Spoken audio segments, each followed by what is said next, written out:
otherwise there would be the saturation at the output.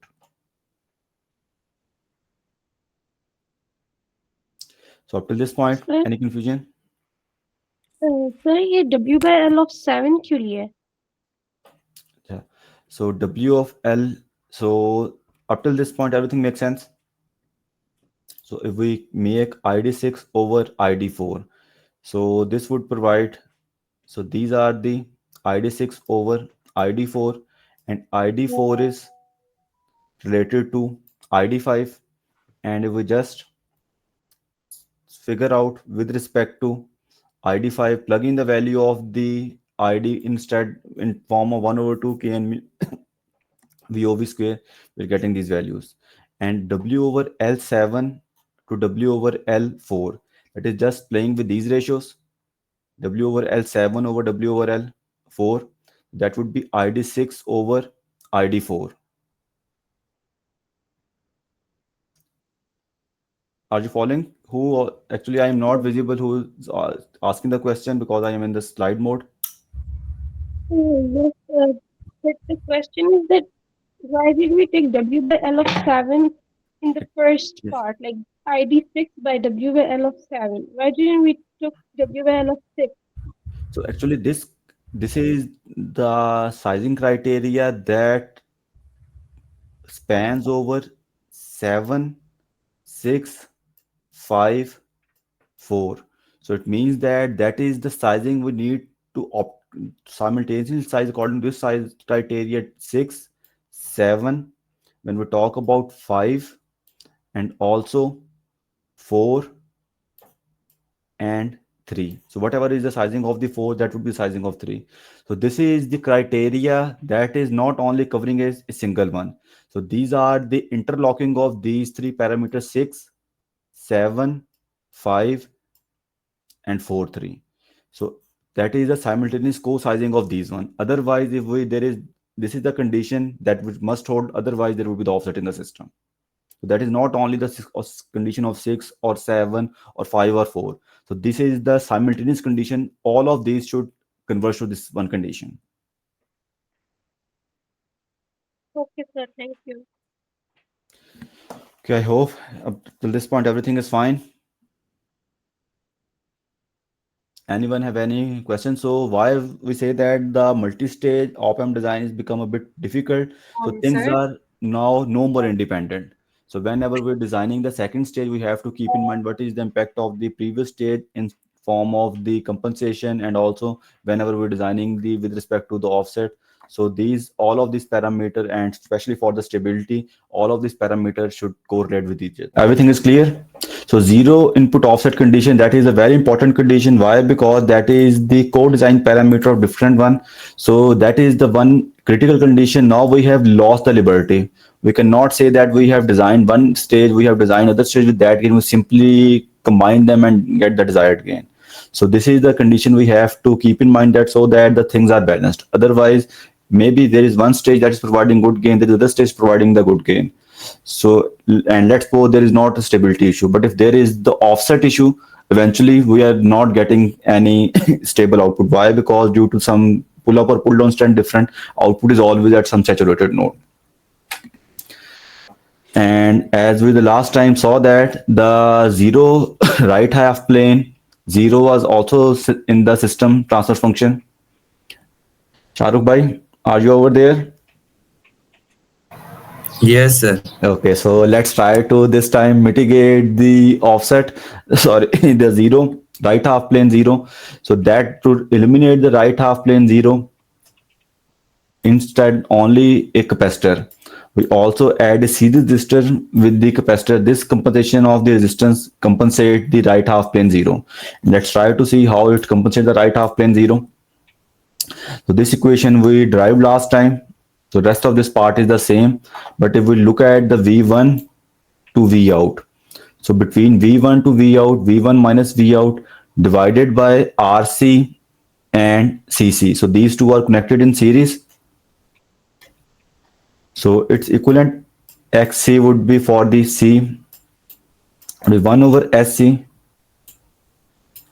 plus R, and when I simplify this one, that would be RCS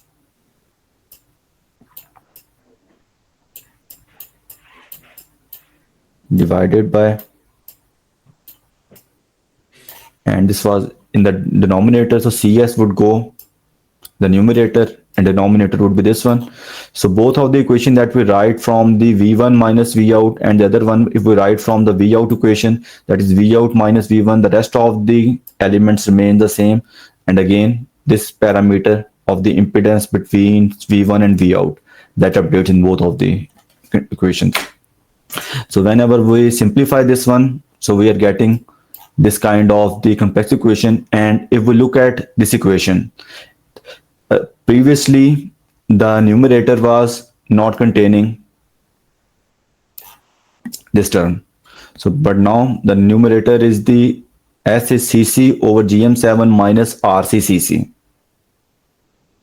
So it means that now there is some extra thing, and one thing more, in now the denominator, the system has 3 poles and 1 0.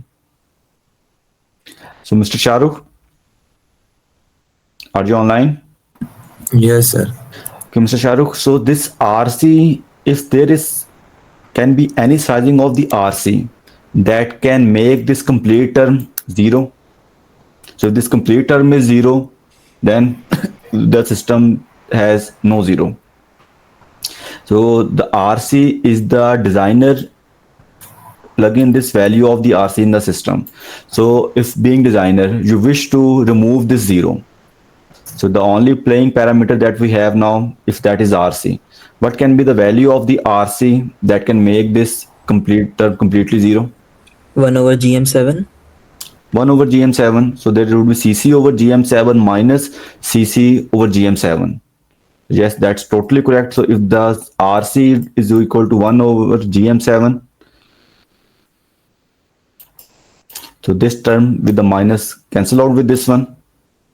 So this complete value would be 0. System 0 is gone. So that the removing the system 0 is that much simple. Shahrukh bhai, it makes sense? Yes.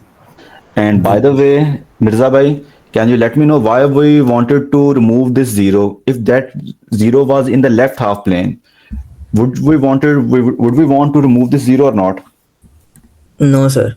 क्योंकि वो That- हमें game +20 करता. Because in the left half plane actually assists us in terms of the phase margin, whereas in this 0 was problematic because it was in the right half plane. So if so, that is removing is not mandatory. Sometime it can be beneficial because it caused some kind of a degradation in the phase, as we saw in the previous slides. The 0 was causing the phase margin degradation of 5.7 degree. So if, and that is these kind of things are subjective. Sometimes the designs are so much stable that this kind of margins are not problematic. But if this kind of the degradation of the phase margin is problematic, then we can add this kind of the 0 by remove the 0 by adding the compensation cap, the resistance. And one thing, when we remove this 0 by the compensation resistance, the system, instead of the two pole system, is the 3 pole. And we can figure out that these, for the complete new set of equation, ABC can be figured out this way. And when we figure out, the omega P1 remains the same, omega P2 remains the same as was the previous. But here is a typo mistake. Kindly, this is not the correct one. So this is the actually the value updates, and this would be the even far more as farther as compared to the GM7 over CC1 C1 plus C2. So this pole would be the quite away. So that's when that's quite away, its impact would be very lesser. So up to this point, everything makes sense. I think there was some comment in the chat. Actually, in front of me, there is only slides. When I go to slide mode, I cannot see the chat box. If there is anything written in the chat, anyone can kindly help me out. Sir मेरा एक question था कि हमें पता कैसे चलेगा कि right half plane पे ये 0 आ रहा है या लेफ्ट हाफ प्लेन? जी, आपका बहुत अच्छा क्वेश्चन है कि राइट हाफ प्लेन पे आ रहा है या लेफ्ट हाफ प्लेन पे 0 आ रहा है. तो हमारे पास कोई जादू की छड़ी नहीं है. हमारे पास जो अवेलेबल है, दैट इज दिस इक्वेशन. जब इसको मैंने सॉल्व किया, जीरो के लिए सॉल्व किस तरह करते हैं कि न्यूमरेटर को जो टर्म्स है, instead the constant element that is the DC gain, so whatever is with respect to s equate with zero, और जब ये जीरो से इक्वेट किया तो वन जब दूसरी साइड पे जाएगा इक्वेशन के तो ये -1 बनेगा और माइनस माइनस कैंसिल आउट हो जाएंगे, इसका मतलब है all thing is plus. And when I figure out this s that is equal to gm7 over cc, so gm7 over cc, this term is positive or negative? Positive. Positive. If this term is positive, it means that the zero is in the right half plane. If somehow this value turns out to be negative, then it's the left half plane, the positive sign meant in the right half plane. Yes sir, ठीक है। And if we just this is one important point over here. So here is written omega p1, this value, and omega p2. And if we calculate these two, both of these values are with the negative sign. And whenever the negative sign, so we assume that by default the pole must be negative. If somehow you calculate the poles of the system, any of the poles come with the positive sign, you don't need to go further in the analysis. That system is inherently unstable. So all of these poles, these were coming whenever we're doing calculation, all of these values are coming with the negative sign. But we know that all the stable poles are in the left half plane, so we intentionally were ignoring these negative signs. But if in the practical, if the in the calculation this turns out to be positive, that's an unstable system. I hope the discussion about the poles and zeros, negative, positive, that makes sense. Sir Yes, ये good. Oxygen Kindly repeat. Sir मेरा ये question है कि हम IC designing में ये capacitor और register को कैसे हैंडल करेंगे? कैपेसिटर और रजिस्टर हम कोशिश करते हैं कि हमें ना लगाने पड़े, बट अगर हमें लगाने पड़ते हैं तो कैपेसिटर जो पीडीके के अंदर कैपेसिटर भी प्रोवाइडेड है, रजिस्टर भी प्रोवाइडेड है। सो बट अब जब उसको लगाना मजबूरी है, then we have to place them, but then when we want to place them, we want to have a minimum value for those one. Okay sir, That's all. Or is there any question by anyone?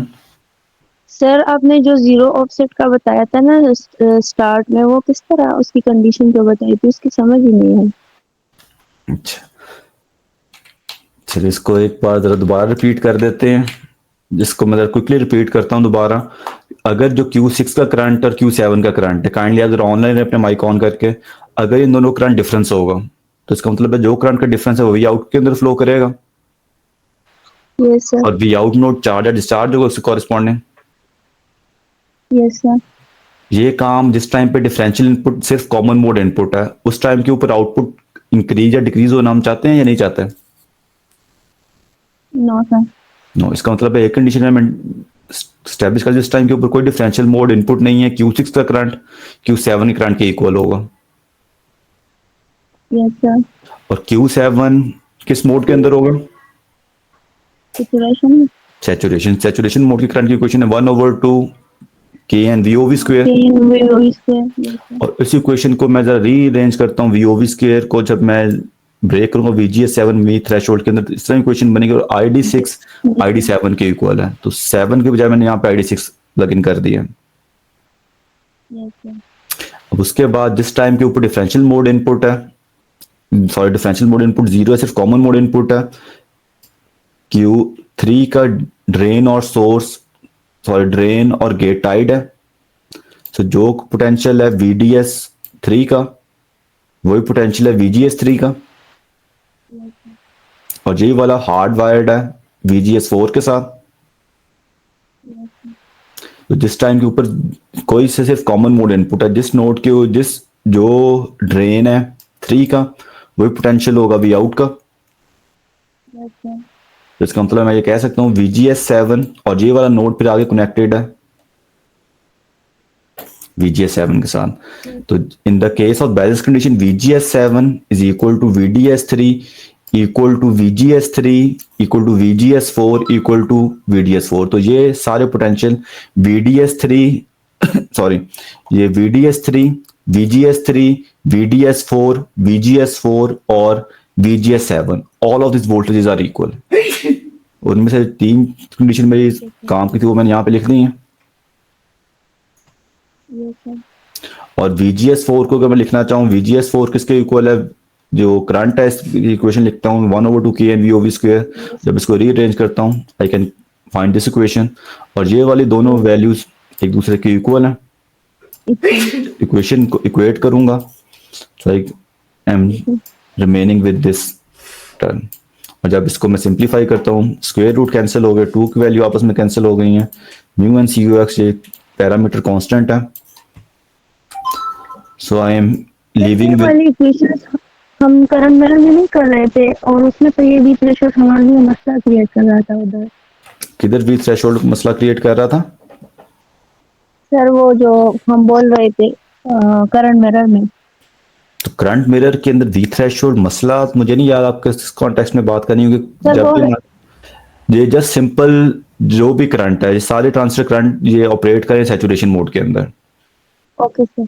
तो मैंने VGS7 की saturation mode की equation लिखी है, VGS4 की saturation mode की equation लिखी है, और जब इनको इक्वेट किया क्योंकि दोनों सेम वैल्यूज ही हैं तो उसके बाद जस्ट इसकी सिंप्लीफिकेशन है। जो चीजें इतनी कंप्लेक्स इक्वेशन जो चीजें निकल सकती हैं सिंप्लीफिकेशन के बाद उसको मैं सिंप्लीफाई कर रहा हूँ। बस सर समझ आ गई। जब इसको मैं सिंप्लीफाई करता हूँ ID4 और W/L4 जब इसको और ID6 और W/L7 इस फॉर्म में इक्वेशन आ जाती है, और ID4 जो Q5 में से करंट आ रहा है दोनों ब्रांचेस में से इक्वली डिवाइड हो रहा है तो ID4 is half of ID5। और जब इसको इक्वेशन में करता हूँ ID6 over ID4 that is equal to W/L7 over W/L4। ID6 over ID4 को मैं इस तरह में लिख सकता हूँ ID6 ओवर ID5/2 यस और ID5 इसका हाफ है, और ID5 की मैं वैल्यू प्लग इन करता हूँ saturation mode ID5 1/2 KN VOV square. इसी तरह मैं ID6 की भी वैल्यू प्लग इन करता हूँ, और जब इनको मैं सिंप्लीफाई करता हूँ इस इक्वेशन को अदर वे अराउंड तो मेरे पास ये वाली इक्वेशन बन जाती है। और इन दोनों इक्वेशन को जब फिर मैं इक्वेट करता हूँ eventually I am at this one. So this is the important and sensitive condition. So it provides a dependency of the both stages on each other. So we cannot say that we can independently design the stage 1, independently design the stage 2, and just simply combine them. So whenever we're designing the multi-stage amplifier, all of the parameters should be must co-designed with respect to each other. So that was the summary of this complete condition. Okay sir, thank you. सो मिर्जा भाई इस चीज से आप agree करते हैं कि और जो मल्टी स्टेज एम्पलीफायर जिस तरह हमने आपने मल्टी स्टेज एम्पलीफायर देखा था multi stage op amp design is not that much simple. Yes sir. Just आपकी जो ओवरऑल जो साइजिंग है that is very very sensitive to the each other. तो एक इसमें स्टेबिलिटी का इम्पैक्ट भी आता है, उसके अलावा ऑफसेट का इम्पैक्ट है, तो you have to keep that in mind. और उसके बाद राइट हाफ प्लेन जीरो को किस तरह एलिमिनेट किया जाता है, second thing that we discuss today was that one. जी चलिए अब इसके बाद इसको बस अब आगे लेके चलते हैं। तो राइट हाफ प्लेन जिस तरह आपने भी शायद मिर्जा भाई बताया था कि अगर ये RC इक्वल टू 1/GM7 कर दिया जाए then we can get rid of the right half plane zero. अब जरा OTA कॉमन मोड रेंजेस को भी अब ये what is the designer is going gonna done. Designer के पास सारे डिजाइन पैरामीटर आ जाते हैं। डिजाइनर का मेन काम क्या है कि उसने सारी चीजों को साइमल्टेनियसली देख के किस तरह हम चीजों को अब डिजाइन कर सकते हैं और उसमें क्या क्या चीजें बॉटलनेक हैं जिसकी बस समरी करते हैं और उसके बाद इसको कंक्लूड करते हैं आज एक डिजाइन एग्जांपल को कंप्लीट करके। सो VX तो ये जस्ट अभी ये समरी है, तो आई थिंक इसको हमने लास्ट टाइम कवर किया था। कॉमन मोड रेंजेस का पॉइंट मुझे दोबारा कवर करने की जरूरत तो नहीं है। एवरीवन कैन बाबर भाई ऑनलाइन है?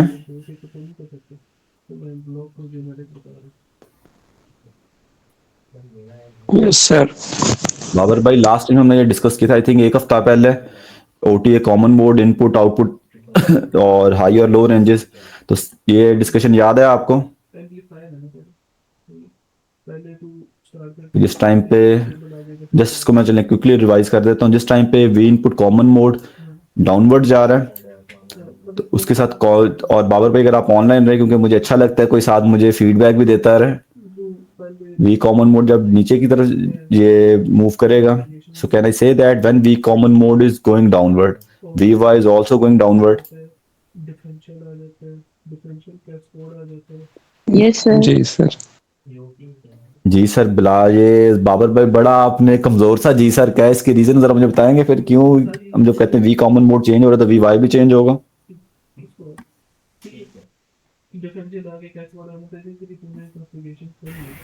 सर उसने तो रेशियो अभी अपनी इवनिंग मेंटेन लेक्चर होगा। चलिए कोई और बता दें। सर हम डिफरेंस को सेम रखना चाह रहे हैं।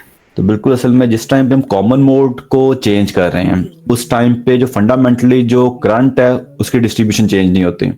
मतलब है जब कॉमन मोड इनपुट हाई या लो जा रहा है, what ever is happening with the common mode, the current is the same. When current is the same it implies VGS remains the same if V gate is changing and VGS is constant. It means that whatever is the change in the gate voltage, same change is followed by the source node so that the delta of VGS remains the constant. So this is the reason to imply that the change of the V common mode is followed by the VY. जिस time के ऊपर V common mode downwards आता है, VY move करता है downward, और जिस time पे VDS initially VY is causing the VDS higher than V overdrive of M5, but जिस तरह VY कम होता जाएगा किसी पॉइंट के ऊपर M5 from saturation that moves to the triode region, और अदर वे अराउंड जिस टाइम पे V common mode इंक्रीज होगा सो उसके अकॉर्डिंगली VY भी इंक्रीज होगा, but VX minus VY that is the VDS of M1। जिस तरह VY इंक्रीज होता जाएगा किसी पॉइंट के ऊपर जाके M1 आउट ऑफ सैचुरेशन चला जाएगा। इसका मतलब है ये दो ट्रांजिस्टर हमें input common mode corresponding values बता रहे हैं, और आउटपुट कॉमन मोड जिस तरह output common mode value lesser आती जाएगी, M2 ट्रांजिस्टर है that goes out of the saturation, और जिस टाइम पे output common mode voltage increase करती जाएगी तो VSD of M4 that keep on reducing and M4 goes out of the saturation. So this is, and these are the corresponding mathematical conditions for these one. और अगर अब ये सारा आ जाता है जिस तरह शाहरुख भाई का शायद लास्ट टाइम क्वेश्चन था कि डिजाइनर ने कैसे डिजाइन करना है, डिजाइनर का मेन काम क्या है, डिजाइनर को डिफरेंट जो पैरामीटर्स हैं उनकी इम्प्लीमेंटेशन किसके कॉरेस्पॉन्डिंग आती है, जरा इसको देखते हैं। जो सबसे पहले जो minimum input common mode range वो हमें क्या बता रही है कि M5 की V बाय से corresponding what is the minimum input common mode range, हमें यहाँ से पता चलता है इसके कॉरेस्पॉन्डिंग M5 को डिजाइन करते हैं, और M5 का जो साइजिंग का बहुत इंपॉर्टेंट पैरामीटर है जो सिस्टम में करंट कितना होगा, that is the parameter of the slew rate, तो कितनी हमें फास्ट ट्रांजिशन रिक्वायर्ड है, और जो गेन बैंडविड्थ प्रोडक्ट है उससे कॉरेस्पॉन्डिंग हमें GM1/CC और GM के corresponding we can size the value of the M1 and M2, और maximum input common mode range के corresponding we can design the pull up branch, और जो कंपनसेशन कैप है that is the value of the parameter of the phase margin and required phase margin and the value of the CL. And one important thing, whenever we design the op amps or the OTA, we always design for some of the load. So if we just ignore this load, the design is, there is no sense of the design. So whenever, और I think आपने जब lab के अंदर design किया था op amp, कोई आपने इसके लिए यूज किया था loading capacitor? Yes, sir. 2 pico. 2 pico, और लेट्स Yes, जो हमेशा जब भी OTAs डिजाइन किए जाते हैं that is design for some value of the load, sorry, so but जो लोड कैपेसिटर का 2 पिको के लिए आपने डिजाइन किए हैं, और वो लोड कैपेसिटर 2 से 4 पिको का बन जाता है, system might be unstable, but वो 2 पिको का कैपेसिटर प्रैक्टिकली अगर आपका 1.1 पिको बनता है system would be even more stable. So whatever would be the maximum loading, though can be possible, that is included in the phase of the designing. और हमेशा हम ये नहीं करते कि ऑप एम्प के साथ कोई इंटेंशनली कोई लोड कैपेसिटर लगाते हो, but we anticipate that whenever the op amp would go in some circuit, it would plug into some circuit and it need to provide some kind of the capacitive loading that can be the loading of the wires or the gate of the some next circuits. So we model that all of the gate capacitance, what can be the maximum limit, and design on those one. But practically, if those loadings are lesser than that anticipated when that we done at the design, system would be fine. But if those are higher, the system at the system level, it would not work. That's why whenever we design the op-amp, we must design for some value of the loading that is anticipated, what is its need to drive forward. और उसके बाद जो next parameter है I6 GM6 and VGS4, इसके corresponding हम Vout design कर सकते हैं कि Vout कॉरेस्पॉन्डिंग इनकी क्या वैल्यूज हैं और Vout अब यहाँ पे पहले था हमने सिर्फ हम डिजाइन करते common mode and we were at this point, but when there is some output stage following that input और the Vout max dictate the sizing margin of M6 and Vout min dictate the sizing margin of M7. और जरा इन सारी चीजों को जरा देखते हैं अभी ओवरऑल किस तरह हम कोरिलेट करते हैं स्लीव रेट. ये जरा सारी क्वेश्चन सारे ने जरा एक बार गो थ्रू करें. Slew rate is I5 over CC. I5 is this one, the current in the tail of the first stage, and that is dependent on the value of CC, not CL, as we discussed last time. So अगर इसका मतलब है कि हमें slew rate पता है और slew rate से पहले जो कंपनसेशन कैप है, so if we know the CL, can we design the value of the compensation cap? Just let me go through these one by one. Compensation cap is CC is equal to some parameter of C1 plus C2, and typically C2 is the loading cap that is of the order of the picofarad. C1 is the internal cap that is of the order of a few tens of femtofarad. The 2 pico with respect to 10 femto. In this space, can I say that that is approximately equal to 2 pico? Yes. So in the design space, now let's try to analyze the things one by one. So this term can be simply attributed to the C2. So first of all, if we know the CL, we can instantly find the value of the compensation cap. So that is the function of the required phase margin. For any of the phase margin, we can simply figure out what is the value of the compensation cap. That makes sense? Yes. Sir जी ये जो phase margin है ये हमें start में given होगा कि हमें इस फेज मार्जिन के लिए कर रहे हैं. अच्छा बिल्कुल, जो फेज मार्जिन है ये बाज दफा गिवन होगा, बाज दफा डिजाइनर की चॉइस है. जो गिवन होगा तो इसका मतलब है लेट्स सपोज आपको 60 का फेज मार्जिन कहा गया डिजाइन करने के लिए, you can go with anyone. But अगर आपको फेज मार्जिन नहीं दिया गया कि कितने फेज मार्जिन के लिए डिजाइन किया जाए, तो जो बिल्कुल हार्ड जो लिमिट हो सकती है दैट इज 45 डिग्री, क्योंकि उसके बाद तो सिस्टम वैसे स्टेबल नहीं है. तो जो इसका मतलब है जो 45 जो फेज मार्जिन अगर डिजाइनर डिजाइन कर रहा है तो उसके पास टिपिकली जो फेज मार्जिन की प्लेइंग ब्रैकेट है is 45 degree to somewhere around 80 degree. 45 के ऊपर तो बिल्कुल वो कह लें बिल्कुल बाउंड्री लाइन के ऊपर इसको स्टेबल कर रहे हैं, बट उसके बाद 45 के ऊपर अगर हम इसको डिजाइन किया है कोई सी भी नॉन आइडियलिटी का इंपैक्ट आएगा, the things can be from stable goes to unstable. So practically कभी भी इवन 45 पे भी डिजाइन नहीं किया, बट अगर बहुत भी डिजाइन हम करें, we want to design somewhere around 55 degree और ग्रेटर. वाई? बिकॉज क्योंकि कुछ जिस टाइम पे प्रोसेस वेरिएशन और टेम्परेचर वेरिएशन के इम्पैक्ट आएंगे, 55 डिग्री वाला it's easily goes close to 45 degree. But अगर इससे पहले अगर हम सिर्फ हमने आइडियल सिमुलेशन करनी है, then we can design only at the 45 degree. But we want to design the practical something, it's never recommended to design somewhere less than 55 degree. Why? Because due to the PVT variation, it can in the worst case can go close to 45 degree. But still उस case में भी जब इसको हम design करेंगे 55 degree में भी we do all of the PVT simulations and verify that in none of the case it goes less than 45 degree. तो अगर सेफर मार्जिन है 55 डिग्री और इवन 60 डिग्री और more, that is a preferred one. But अगर designer को दे दिए कि किसके ऊपर डिजाइन करें, then you can simply proceed with that one. और 80 डिग्री से हायर फेज मार्जिन डिजाइन करना, that's also ridiculous. Can anyone recall that discussion that we did last time? Sir क्योंकि हमारे पास रेंज ही 84 पॉइंट समथिंग तक की होती 84 पॉइंट्स है और ये वाली वैल्यू जो 0.22 की थी ये तकरीबन बन जाती थी. आई थिंक ये कोई क्लोज टू 20 की वैल्यू ये 17. Yes. So that was a very huge values. That is a very huge footprints required.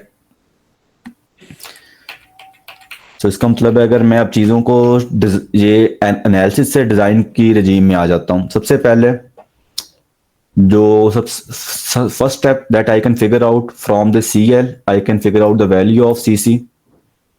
और अगर मुझे स्ल्यू रेट पता है, लोड कैपेसिटेंस पता है, तो वहां से CC पहले फाइंड किया, स्ल्यू रेट पता था मुझे पास, whatever is the value of I5 I can figure out.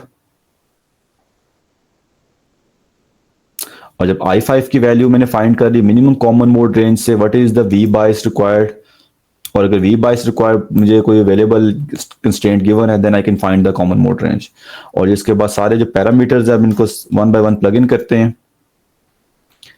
तो ये एक मेरे पास इक्वेशन है, given parameter gain, DC gain given है, गेन बैंडविड्थ प्रोडक्ट गिवन है, input common mode range, slew rate, CL, power supplies, dissipation power, what is the maximum dissipation power can be, और V out range available है। V out range का क्या मतलब है? Input common mode high and output common mode high और output common mode low. Input common mode ranges का मतलब है इनपुट मैक्सिमम कॉमन मोड और मिनिमम कॉमन मोड। इन सारे पैरामीटर से corresponding I need to design the op amp. और ये जो पहले इनिशियल पैरामीटर थे, first stage gain, second stage gain, gain bandwidth product, omega P2, omega Z। और जब हम कॉमन मोड रेंजेस की बात कर रहे थे, VDS5 is VY minus VSS। और जहां पे जस्ट एक छोटी सी मैं जहां पे पॉइंट के बहुत मल्टीपल टाइम जब हमने एनालिसिस किया था, we were ignoring this by being 0, but बाज़ दफा पॉसिबल है यहाँ पे लेट्स सपोज 2.5 पॉजिटिव हो और यहाँ पे -2.5 हो। तो उस केस के अंदर हम जैसे VGS को हम सिंपली VG अज्यूम कर रहे थे, उस केस के अंदर VGS को VS को 0 ने अज्यूम किया जा सकता। जरा मेरी बात को एक मिनट जरा नोट कीजिएगा सारे। VGS, अक्सर हम VGS को कह रहे थे कि अगर इसकी बात करें M5 की, VGS was equal to VB5। That was only true when VSS is equal to 0, and the VSS is equal to 0 for the cases when we are doing with a unipolar system. The unipolar system, there is one positive supply and the other supply is 0 or the ground. But there are also the bipolar system. In the bipolar system, one supply is positive and the negative is not the 0. It can be some negative supply. So in this case, the VGS would be VB5 minus. So if this value, then we need to update all of the equation just with this one. So if we have some negative equation for value at the VSS, so VDS5, what is the VDS5? That is the what is the VY minus VSS equal to VB5 minus. But inherently, if we look at that, even if that is 0 or some other value, things might cancel out with each other. So, Zuheb भाई अब class में ही है? Yes sir. तो ये जो VDS5 की condition है, I can write this way for the saturation condition. So when what is the minimum common mode condition के जिस टाइम के ऊपर M5 out of saturation चला जाए, that is VY minus VSS, that is equating with VY minus VSS. Make sense? Yes sir. और जो ये जो कंडीशन है VY की, can I equate this with somehow with the weak common mode? जरा common mode input की condition हम देखते हैं, मैं जो फिगर आउट की थी, दैट वाज कॉमन मोड, बल्कि VB5 minus VT5 plus VGS 1-2। ये डेरिवेशन सबको याद है?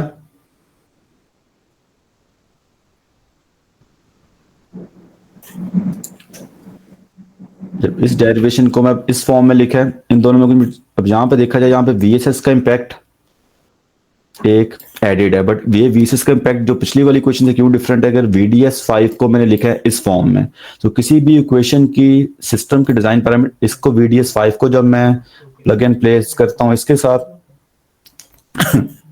VY माइनस VSS के साथ, तो उस टाइम पे ये गिवन होगा। बट अगर बीइंग डिजाइनर मुझे VDS5 की मिन क्या सैचुरेशन कंडीशन की वैल्यू पता है, kindly follow this point, is very important. जब बीइंग डिजाइनर अगर आपको ये गिवन हो कि VDS5 की सैचुरेशन की वैल्यू क्या है, so you don't have VY minus VSS, if you have this parameter being designer, then you can rewrite that same equation in this way. It makes sense? Yes, sir. तो just अब Yes, ये sir. Equation है जो हमें being designer के पास challenge किया है, वो जरूरी नहीं जिस फॉर्म में आप इक्वेशंस को देख रहे हो हमेशा उस ऑप्टिमल फॉर्म में हो। पहले आप जरा एक एग्जांपल इसको कवर करना स्टार्ट करें। सबसे पहला जो हमारे पास स्टेप हो सकता है कि हमारे पास लोड कैपेसिटेंस गिवन है और उससे हम कंपनसेशन कैप की वैल्यू फाइंड कर सकते हैं, provided we know the phase margin. और अगर फेज मार्जिन नहीं पता तो अच्छी assumption क्या हो सकती है? सर 55 रख लेते हैं। 55 or greater, 55, 60, that can be the reasonable margins. But the minimum or maximum caps and that is between 80 to 45. We don't go beyond these values. But these are also very extreme. उसके बाद I5 इसके अगर हमें slew rate पता है उससे हमें I5 current की वैल्यू पता होगी, और V कॉमन मोड की वैल्यू से हम V common mode maximum value उससे कॉरेस्पॉन्डिंग अगर हम राइट अप करते हैं इक्वेशन को। I think someone on their mic. Anyone have any question? Okay. So V common mode maximum equation को जब हमने एक बार the other way around हम इसको open up करते हैं, तो V common mode minimum equation हमारे पास ये given थी। अगर इसको मैं rewrite करता हूँ VGS VDS5 VGS plus VSS, और अगर VGS5 को मैं break down करता हूँ in term of VGS in form of its current, so 1/2 kn VOV square, जब इसको मैं फिगर इसको करता हूँ I can get this kind of equation, और इसको हम यूटिलाइज कर सकते हैं। V कॉमन मोड जो मैक्सिमम था दैट वाज कॉरेस्पॉन्डिंग इक्वेशन ये बन रही थी इसकी, और जब इसको VGS को मैं VSG को मैं ब्रेक डाउन करता हूँ in form of the overdrive current और the saturation mode current, I can get this one. और ये इक्वेशंस को इन फॉर्म में लिखने का बेनिफिट क्या है? सो फ्रॉम दिस वन अगर मेरे पास I5 करंट मुझे पता है, और जब मैंने डिजाइनिंग के अंदर देखे I5 का करंट मुझे पता चल जाएगा जब मुझे स्ल्यू रेट पता है, कंपोजिशन कैप पता है, तो उससे corresponding I can figure out. और अगर मुझे कॉमन मोड वैल्यूज पता है I can have the value of the, ये जो इसके अंदर जो beta is equal to KN। So there is, जो हम पहले बीटा लिखते रहे हैं पहले मल्टीपल जगह पे, तो अगर ये आपको याद हो कुछ टेक्स्ट बुक के अंदर जो बीटा है that is in the some textbook that is the constant Kn। और ये कॉमन मोड की इक्वेशंस को इस तरह ब्रेक डाउन करने की रीजन क्या थी? अगर मुझे पता चल जाता है I5 की वैल्यू पता है, what about the V threshold? एक PDK की V थ्रेशोल्ड हमें पता होती है कि नहीं? जब आप ट्रांजिस्टर डिजाइन कोई से भी PDK में ट्रांजिस्टर डिजाइन करें, do you know it's threshold voltage? Yes. Yes sir. Voltage हमें पता है, और थ्रेशोल्ड वोल्टेज के अंदर वेरिएशन भी इतनी वो भी पता है, तो इसका मतलब है हमें V threshold that is the PDK constant. अगर VDS5 भी हमें पता है, V कॉमन मोड वैल्यू भी पता है, इसके कॉरेस्पॉन्डिंग अगर I5 हमें पता है, we can figure out its corresponding beta, या इसको हम K या whatever is the constant we want to say. और Yes. इसका जब ये वाला कांस्टेंट पता होगा तो इसके कॉरेस्पॉन्डिंग इसके वैल्यू, जब हमें इसका करंट भी इसका पता होगा ट्रांजिस्टर का, इसका बीटा भी पता होगा, तो can we figure out its sizing. Yes. Eventually जब हम ऑप एम्प डिजाइन करते हैं, ऑप एम्प डिजाइनिंग है क्या? जितने भी ये ट्रांजिस्टर्स हैं इनकी ट्रांजिस्टर और कैपेसिटर इनकी अप्रोप्रिएट साइजिंग फाइंड करना, that is the designing of the op amp. तो हमने सारे जो पैरामीटर हमारे डिस्पोजल पे है उनको इस तरह रीअरेंज करना है कि जो अननोन्स हैं उनको हम आंसर कर सकते हो। जब इस क्वेश्चन को इस फॉर्म में लिखा, we can find the beta one and some next step we say that we figure out the value of the current I1। और इंटरेस्टिंगली अगर आपके पास I5 का करंट आपके पास है, अगर if you know this I5 current that would be figured out from the slew rate and CC। Do you know the value of the current in the transistor M1?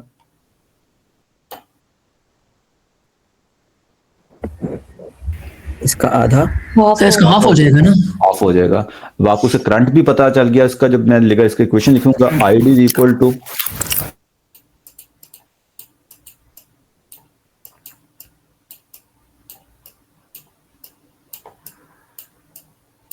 ये इसकी value बनेगी। तो मुझे इसका current भी पता चल गया, इसका Kn ये जो कांस्टेंट है mu N C X V W over L, जहाँ पे एक वेरिएबल रह जाएगा।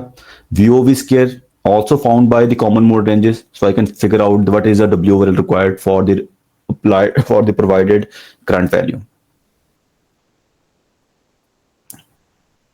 अगर Kn को मैं राइट अप करूं, दैट इज 1 Kn, दैट इसको मैं जरा 1/2 ये म्यू एन COX और VOV स्केयर इसका जो आ जाएगा V common mode minus V threshold square. और इसके जो रेलिवेंट जो करंट है, अगर मुझे सारे म्यू एंड COX ये भी पता है, सिर्फ W ओवर एल इसका साइजिंग पैरामीटर है, ये वाली वैल्यूज भी मुझे पता है। सो अगर ये मैंने इसको क्वेश्चन को इस फॉर्म में लिख लिया, यहां से अगर मैंने β1 फाइंड किया था और इसका मुझे करंट भी पता है, can I figure out its corresponding sizing? Yes. Yes sir. जो M1 का साइज है, अगर M1 का साइज मैंने फाइंड कर लिया, can I find the size of the M2? Same होगा। सेम होगा बिल्कुल। इसका मतलब एक्चुअली मैंने ये जो M1 का साइज फिगर आउट करना है, M3 या M4 में से किसी एक का साइज फिगर आउट करना है, उसके अलावा M5 का, M6 का और M7 का। और इसलिए जो मेरे पास वी कॉमन मोड मैक्सिमम की इक्वेशन थी, उसको भी जब मैंने VSG को ब्रेक डाउन किया in term of the saturation mode current, I can get this equation.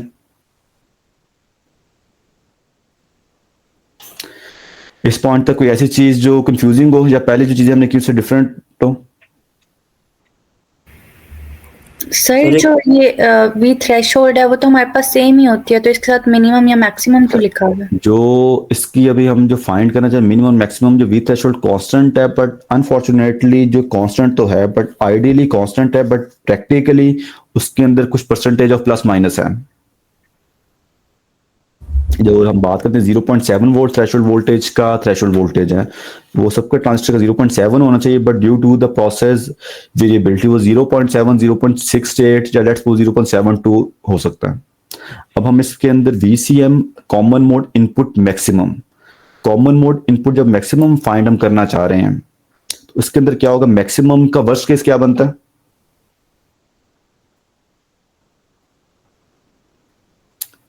ये क्वेश्चन जिसने पूछा था काइंडली अपना माइक जरा ऑन रखें।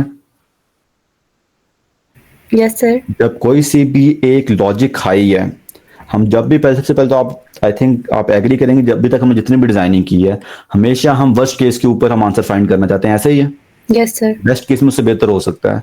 अब ये V common mode input maximum, अगर हमारे पास कॉमन मोड इनपुट मैक्सिमम की दो लेट्स केसेस बनते हैं, वर्स्ट और best, being designer what should be our interest, worst और the best? Worst case. Worst. जो वर्स्ट की वैल्यू, इसका मतलब है जो लॉजिक हाई वैल्यू है, जब हम वर्स्ट केस वैल्यू फाइंड करना चाह रहे हो, तो कोई पैरामीटर्स को इस तरह हम प्ले करें कि उसका हमें वर्स्ट केस वैल्यू मिल सकता हो, और लॉजिक हाई का वर्स्ट केस उसकी मिनिमम वैल्यू क्या हमें मिल सकती है, ऐसे ही है? यस, मिनिमम वैल्यू हमारा वर्स्ट केस। अगर देखा जाए, अगर यहाँ पे जो वी कॉमन मोड मैक्स की वैल्यू VDD माइनस ये भी कोई थ्रेशोल्ड ही था, ये वाली वैल्यू मैंने मैक्स ली है और ये वाली वैल्यू मैंने मिन ली है। ये इस तरह की मैक्सिमम और मिनिमम की हमने मिक्सिंग क्यों की है कि अगर मैं इसको कर देता हूँ मिनिमम और ये वाली वैल्यू नहीं मैक्स, ये लेट्स सपोज इसको थोड़ा सा मैं 2.5 है, ये वो पूरा का पूरा कांस्टेंट, जब इसको कंप्यूट करो दैट बिकम्स लेट्स सपोज 1। एक तो ये था वी थ्रेशोल्ड 3 और वी थ्रेशोल्ड 1, ये दोनों एन मॉस के कॉरेस्पॉन्ड, सॉरी वी थ्रेशोल्ड 3 था पी मॉस का और वी थ्रेशोल्ड 1 था एन मॉस का। ये दोनों वैल्यूज एक अगर देखा जाए तो नॉर्मली जो हम देखते हैं वी थ्रेशोल्ड मैक्सिमम और ये दोनों वैल्यू दूसरे को इक्वल होती हैं, पी मॉस और एन मॉस सारे थ्रेशोल्ड्स आपस में बराबर है, ऐसे ही है? Yes sir. But this let's suppose threshold 0.4 plus 0.4 इसको कैंसिल आउट करना है, तो ये Yes. यहाँ पे जरूरत ही नहीं बचती। बट इनको मैक्सिमम और मिनिमम क्यों रखा गया है? पॉसिबल है जो 0.42 था ये -0.42 बन जाए, यानी इसके ये पॉसिबल प्रोबेबिलिटी है इसकी 0.4 सेंटर है, 0.42 से प्लस 0.42 से लेकर 0.38 तक, और जो प्लस वाला एलिमेंट है ये 0.38 पे चला गया अपनी मिनिमम की। तो पहले मैं कंप्यूट कर रहा था 2.5 - 1 V common input maximum was 1.5, but जब मैंने इस तरह इसकी मैक्सिमम वैल्यू प्लग इन की, इसकी मिनिमम वैल्यू प्लग इन की है, तो वहां पर भी एक डिफरेंस क्रिएट हो एक गया। यहाँ पे भी डिफरेंस आ गया -0.04 का। तो ये एक्चुअली हमारे पास वर्स्ट केस वैल्यू है। तो जब भी हम बीइंग डिजाइनर हम डिजाइन कर रहे होते हैं, so we want to go towards the worst case values. और इस तरह देखा जाए कॉमन मोड इनपुट केस के अंदर हम लो वैल्यू फाइंड करें तो चीज़ों की हमने मैक्सिमम चीज़ों को वो वाली वैल्यू हमने प्लेस की है जो हमें वर्स्ट केस रिजल्ट प्रोवाइड करता है, कि जो कॉमन मोड इनपुट मिनिमम जितना कम होता उतना बेहतर था। वर्स्ट केस तब आएगा जब वी थ्रेशोल्ड हम ये हाई साइड जो मैक्सिमम वैल्यू प्लग इन करेंगे। Yes sir. सो मैक्सिमम, ये बाय द वे बहुत अच्छा क्वेश्चन था, और ये बीइंग डिजाइनर ये बहुत इंपॉर्टेंट है कि जब चीज़ों को हम प्लग एंड ये कर रहे हैं, चीज़ों की जो वेरिएबिलिटी के इम्पैक्ट हैं उनको जो हम वर्स्ट केस सिनेरियो उसको प्रॉपर्ली मॉडल करें, उसके कॉरेस्पॉन्डिंग कोई वैल्यू हमें अगर हायर साइड पे लेके जानी पड़ती है कोई लोअर साइड के ऊपर उनकी टॉलरेंस लिमिट्स के अंदर। Everything is correct now? Yes sir. Sir बाकी सब क्लियर है। ये सेकंड पॉइंट पे आपने जो बताया था कि हमने वीएसएस को कंसीडर किया था, ये रिपीट कर सकते हैं? अच्छा, बाज़ दफा डिजाइन पर्सपेक्टिव से असल में बहुत से जब हम डिजाइनिंग कर रहे हैं वीएसएस को हम जीरो ज्यूम करते हैं, तो वीजीएस वगैरह जितनी भी टर्म्स हैं उसमें सोर्स जीरो आता है और कैंसिल आउट हो जाता है, ठीक है। Yes sir. बट बाज़ दफा जो वीएसएस जीरो होना जरूरी नहीं है, वीएसएस पे कोई नेगेटिव वोल्टेज भी हो सकती है, -2.5 कि ये बाइपोलर सिस्टम होते हैं, +2.5 एक तो सिस्टम ऑफ 5 वोल्ट और 0 वोल्ट का, दैट इज अ यूनिपोलर। ये डिफरेंशियल 5 वोल्ट का, बट एक वोल्टेज 2.5 हो जाए, दूसरा -2.5 हो जाए, तो डिफरेंस अगेन 5 वोल्ट ही है। बट उस केस के अंदर हम पहले कुछ जगह पे जहां पे भी वीएसएस हम उसको जीरो ज्यूम करके सिंपली इग्नोर करते जाते हैं, ऐसा नहीं होगा। बट बहुत सी जगहों पे जब वीजीएस और वीडीएस है तो सोर्स ने कैंसिल आउट होना है, बट जो पैरामीटर्स हैं हमें उनको बाज़ कीप इन माइंड रखना पड़ता है। इस तरह यहाँ पे अगर VDS इसका गिवन है, अगर दूसरा नोड जीरो होता है तो यहाँ पे सिंपल जीरो आता है, बट यहाँ पे VDS गिवन है, एक्चुअली जब VDS को मैं प्लग इन करूंगा तब तो VSS कैंसिल हो जाता है इसके साथ प्लस माइनस में। बट अगर VDS गिवन है, दूसरा नोड जीरो नहीं है, कुछ नेगेटिव वोल्टेज है, तब भी कुछ न कुछ इस तरह की बनेगी। Yes sir. पॉइंट क्लियर है आपको? सर अगर हम VDS की ये वैल्यू प्लग इन कर लें तो बिल्कुल। उससे क्या होगा, मतलब हम क्यों नहीं कर रहे? वो अगर हमें वैल्यू VDS 5, हमें ये VY माइनस VSS की वैल्यू नहीं पता, हमें सिर्फ सही है। VDS 5 सैचुरेशन की वैल्यू पता है, तो हम ये किस तरह प्लग इन कर पाएंगे? हमें तो वैल्यू ये वाला इसके कॉरेस्पॉन्डिंग ये वैल्यू हमें पता थे, सही सही इसके सही। कॉरेस्पॉन्डिंग और इक्वेशन को मॉडल करें तो उसमें से हम VSS को इग्नोर नहीं कर सकते ओके सही है।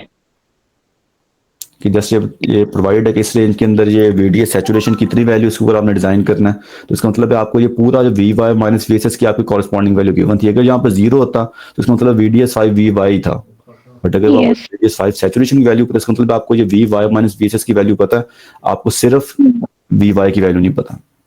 ओके हम इसकी इक्वेशन लिखेंगे VC कॉमन मोड की, तो यहाँ पे हमें VSS का एक्सप्रेशन यहाँ पे टेक केयर करनी पड़ेगी इसकी। ओके सही है सर, थैंक यू। कोई और चीज जो प्रॉब्लमेटिक हो अभी तक, तो इसका मतलब अगर यहाँ से देखा जाए हमें कुछ बीटा 1 की वैल्यू में फिगर आउट हो सकती है, इस अगर कॉमन मोड मैक्सिमम हमें पता है, यहाँ से बीटा 3 की वैल्यू फिगर आउट हो सकती है, जो हमें फिर कॉरेस्पॉन्डिंग M3 और M1 की साइजिंग फाइंड करने के लिए हेल्प आउट कर सकते हैं। Make sense? Yes sir. अच्छा, और एक इम्पॉर्टेंट पॉइंट है, काइंडली इस पॉइंट पे सारे फोकस करें। हमने बात की थी जिस टाइम पे input common mode minimum common mode की जो वैल्यू है, वो उसके लिए जो कॉमन मोड वोल्टेज जब नीचे आता है तो M5 आउट ऑफ सैचुरेशन जाता है, ऐसे ही था। Yes sir. जिस टाइम के ऊपर इनपुट कॉमन मोड हायर जाता था तो M1 आउट ऑफ सैचुरेशन जाता था, यस सर। ठीक है। बट जो इसके कॉरेस्पॉन्डिंग जो input common mode lower limit थी, जब इसको हम रीअरेंज करते हैं उसे कॉरेस्पॉन्डिंग में बीटा 1 मिल रहा है, और जो हायर लिमिट है उसे कॉरेस्पॉन्डिंग हमें बीटा 3 की वैल्यू पता चलती है। बीटा 1 और बीटा 3 की कम ये मिलने का मतलब क्या है, जो इसके कॉरेस्पॉन्डिंग वैल्यूज होंगी ट्रांजिस्टर्स की, उसको साइजिंग के लिए हम इनको यूटिलाइज कर सकते हैं। सर ये बात नहीं क्लियर हुई। कि जो आउटपुट कॉमन मोड रेंज जब इनपुट कॉमन मोड रेंज जब नीचे की तरफ आ रही थी, सो M5 आउट ऑफ सैचुरेशन जा रहा था, ऐसे ही है। यस अगर VDS 5 सैचुरेशन की वैल्यू में पता है, इसको कॉरेस्पॉन्डिंग हमने VGS की फॉर्म में राइट अप इस तरह की क्वेश्चन बनी थी। ये क्वेश्चन तो वही है जो हमने पहले की थी। इसको मैं जस्ट VSS इसके अंदर आ गया, एक मिनट जस्ट मुझे पीछे जाने दें।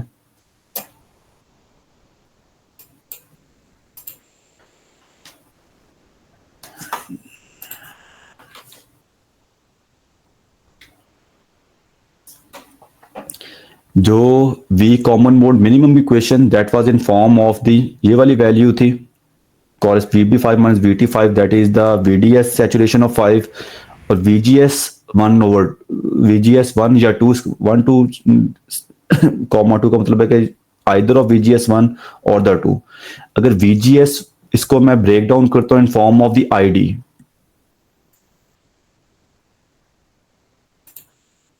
अगर मैं इसको ब्रेक डाउन करूं, इस VGS की वैल्यू किससे कंप्यूट की जा सकती है, मुझे बता सकता है इसको? VGS को अगर मैं फॉर्मुलेट करना चाहूं, what would be this value equal to? Sir √2 ID वाली आईडी की फॉर्म में कर लेना। ID की फॉर्म में कर लेंगे। ID is equal to half KN VOV square, VOV square would be VGS minus V threshold. जब यस इसको मैं ब्रेक डाउन करता हूं तो एक्चुअली यही वाली इक्वेशन है। इस VGS को मैंने ब्रेक डाउन किया, यस सर यही ये क्वेश्चन। वाली वैल्यू बनती है। तो इसका मतलब Yes, ये बहुत इंपॉर्टेंट पॉइंट है कि ऑल दो के जो ट्रांजिस्टर जा रहा है out of saturation that is M5, जो लोअर साइड के ऊपर जो बॉटल नेक है, बट इसके कॉरेस्पॉन्डिंग बीटा 1 जो ट्रांजिस्टर M1 M2 जो पेयर है उसका बीटा में मिलता है, जो हमें आगे इनकी साइजिंग के लिए हेल्प आउट करेगा।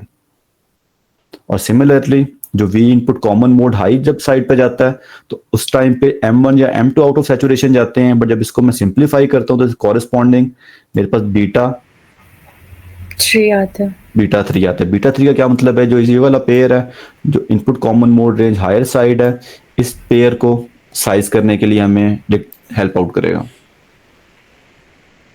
स्लीव रेट हमें M5 के लिए हमें बताएगा और मिन कॉमन मोड रेंज कहाँ पे बनती है। तो ये सारे जो ओवरऑल सैंपल स्पेस बनती है इसको अब जरा एक्सप्लोर करते हैं। सो इस पॉइंट तक सारे मेरे साथ हैं? जी yes, sir. चलिए हमारा आधा घंटा रह गया, इंशाल्लाह इसको कंक्लूड करते हैं। तो V common mode input max, so we can write in this way, जो हमारे पास जो बीटा थे उसको जब हम एक्सपेंड किया we can write in this fashion, और W/L3 is equal to W/L4, और ये 2I3 μN CUX, ये सिंपली इसकी V इफेक्टिव जो इसकी ओवरड्राइव की वैल्यू बनती है। और अदर वे अराउंड हमें पता है GM3, जब इसको मैं लिखता हूँ GM3 किसके इक्वल है, ये वाली इक्वेशन, इससे भी आप सारे फेमिलियर हैं।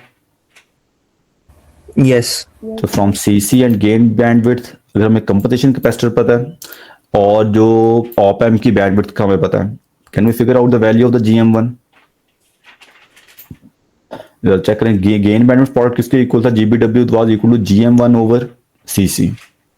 अगर ये वाली वैल्यू हमें आइडिया है और ये कंपनसेशन कैप हमें किससे पता चलेगा? CL से। CL से। तो इसका मतलब है GM1 हमें पता चल गई है, तो उसे कॉरेस्पॉन्डिंग मिन वैल्यू फिगर आउट कर सकते हैं। From GM1 and I1 equal to I5/2 we can figure out the sizing of W/L1 and W/L2।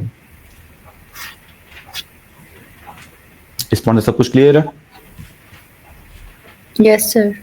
और अगर कैलकुलेट VDS 5 सैचुरेशन किस पॉइंट अगर हमें V इनपुट कॉमन मोड का आइडिया है तो उसके अंदर VDS 5 सैचुरेशन किस पॉइंट तक आएगा, उसी क्वेश्चन को जैसे हम रीअरेंज करते हैं, we can find the VDS 5 saturation और उसके कॉरेस्पॉन्डिंग VDS5 सैचुरेशन वैल्यू हमें पता है, तो उसको इक्वेट करेंगे इसकी सैचुरेशन मोड के करंट के साथ, we can find the sizing of the W/L5।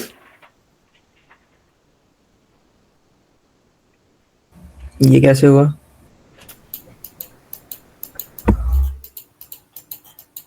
ये इस तरह हुआ, ये KN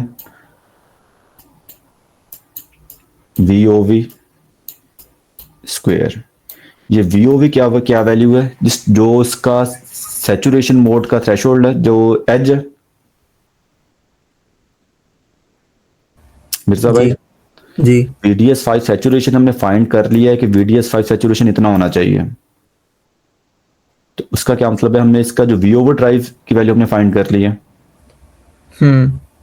तो जब इस इक्वेशन को मैं रीअरेंज करता हूँ, अगर मैंने ये VDS5 फाइंड कर लिया था, ID मुझे पहले से पता था जब इसका मैंने स्लीव रेट के साथ इसको कोरिलेट किया, जी ID पता था, I5 पता था, और सेकेंडली मैंने इसका जो VDS जो इसका VOV वैल्यू पता कर लिया। जब इस इक्वेशन को मैं रीअरेंज करता हूँ, 2I5 divided by mu N COX, W over उस साइड पर है और VOV स्क्वायर भी यहाँ पे मैं ले जाऊँ, तो यहाँ से मैं W/L फाइंड कर सकता हूँ। यस।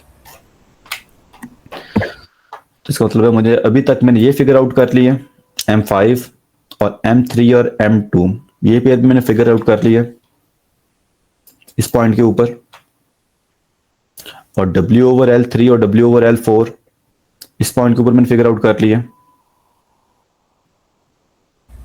यस। तो पीछे भी हमारे पास अब बचा क्या पीछे, ये जो फाइनल पेयर था M6 और M7, इसकी साइजिंग हमारे पास है। और अगर हमने जो 0 था उसको 10 टाइम फार्दर अवे किया इससे UGB से, तो उसके साइजिंग पैरामीटर 10x था। और ये डिपेंड करता है अगेन कि जो डिजाइनर इसको कहाँ पे प्लेस करना है। तो डिजाइनर कहता है 20x 30x, पर बाज़ पर बहुत हायर प्लेस करने से डिजाइन की रिक्वायरमेंट काफी ज़्यादा ऑड बन जाती है, बट 10 से लेके 20 तक these are the common one. तो इसको GM1 पहले हमने फाइंड किया था, GM6 हमने फिगर आउट कर लिया इधर से,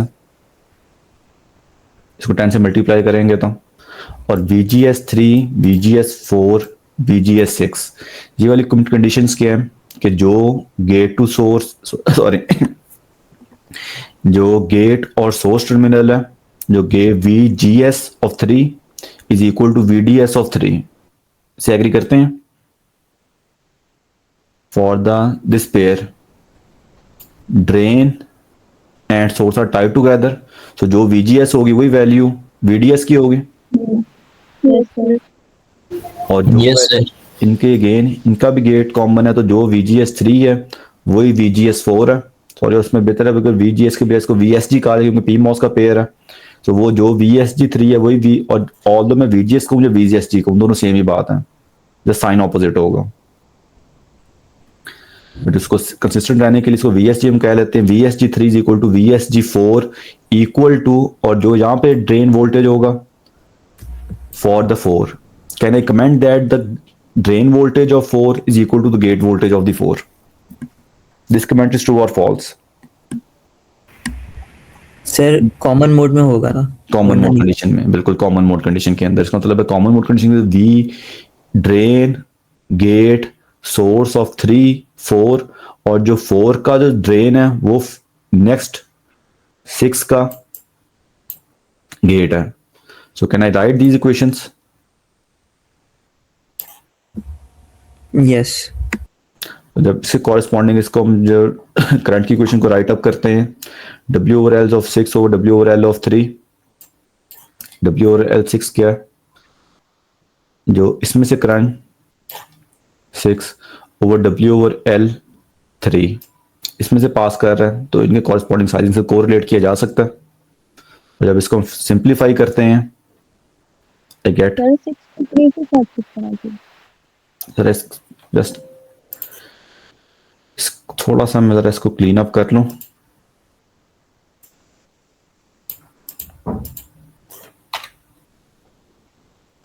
अच्छा, आप बताएं आपका क्या क्वेश्चन था? सर ये 6 और 3 को किस तरह किया? इन इक्वेशंस को W/L6 हाँ, ओवर जी। W/L3, जी अच्छा, ये वाली W/L6 ID6 की इक्वेशन जब मैं प्लग इन करता हूं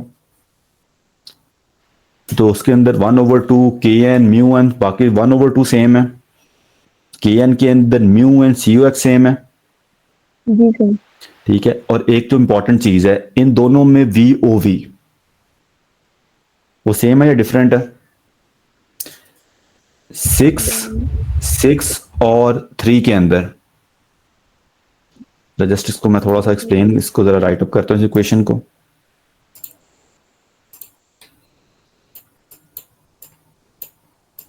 वन ओवर टू Kn के अंदर म्यू एन, इसको बल्कि ब्रेक डाउन कर दीजिए, ज्यादा बेहतर है।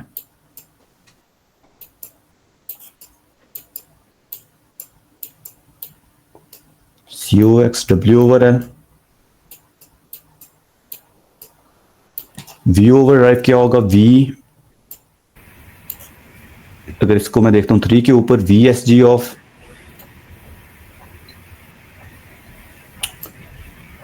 VSG, V source to gain minus V threshold, इसका स्क्वायर बनेगा जो भी वैल्यू है। तो VSG ऑफ 3 और VSG of 6, these are equal और डिफरेंट? सर इक्वल होने चाहिए। तो दूसरी साइड पे, एक साइड पे इक्वेशन में आएगा, इक्वेशन हम लिखेंगे इसकी कॉरेस्पॉन्डिंग टू दिस वन, दूसरी साइड के ऊपर इनकी VSG3 is equal to VSG of 6। जब इनकी इक्वेशन को हम राइट अप करते हैं यस सर। तो इस इक्वेशन को जब मैं VSG की फॉर्म में राइट अप करूंगा तो माइनस V थ्रेशोल्ड उस साइड पे चला जाएगा, दूसरी साइड पे इक्वेशन के स्क्वायर होके, और ये common value mu and COX, ये इधर भी सेम है, इधर भी सेम है। VSG यहां पर भी सेम है, यहां पर भी सेम है 6 और 3 में। जी सर समझ आ गया। तो इसमें जब ये फिगर आउट होंगे तो इसमें जो डिफरेंट वैल्यू बचती हैं वो ये वाली पैरामीटर स्पेस बचती है। जैसे इसमें हमने यहाँ पे किया क्या है कि ID के कॉरेस्पॉन्डिंग इक्विवेलेंट VSG फाइंड की है, VSG3 और VSG6 फाइंड किया, इनको एक दूसरे के साथ इक्वेट कर दिया है यूजिंग दिस इक्वेशन। और जिसको बजाय VGS के बजाय बेहतर है इसको VSG भी प्लग इन किया जाए और साथ माइनस V थ्रेशोल्ड मोड किया जाए। ये याद है जो हम काम शुरू से करते थे, जब P मॉस है तो VGS के बजाय VSG और V थ्रेशोल्ड के बजाय V थ्रेशोल्ड मोड, ताकि हमारे पास इक्वेशन का फॉर्म कंसिस्टेंट रहे। बट V थ्रेशोल्ड ये वाले पैरामीटर्स हैं दोनों के अंदर कांस्टेंट रहेंगे, इसलिए जब हम इनको फिगर आउट कर रहे हैं एवरीथिंग वुड बी द, जब इसको सिंप्लीफाई करेंगे we can convert to this equation. Zuhair भाई आप भी ऑनलाइन हैं?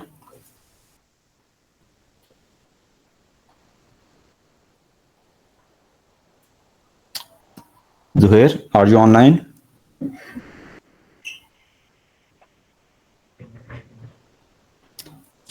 और ये फैसल भाई आप ऑनलाइन हैं?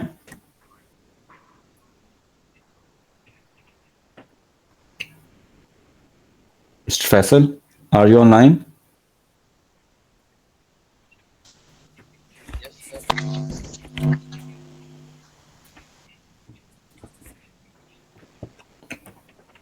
और Zain, are you online?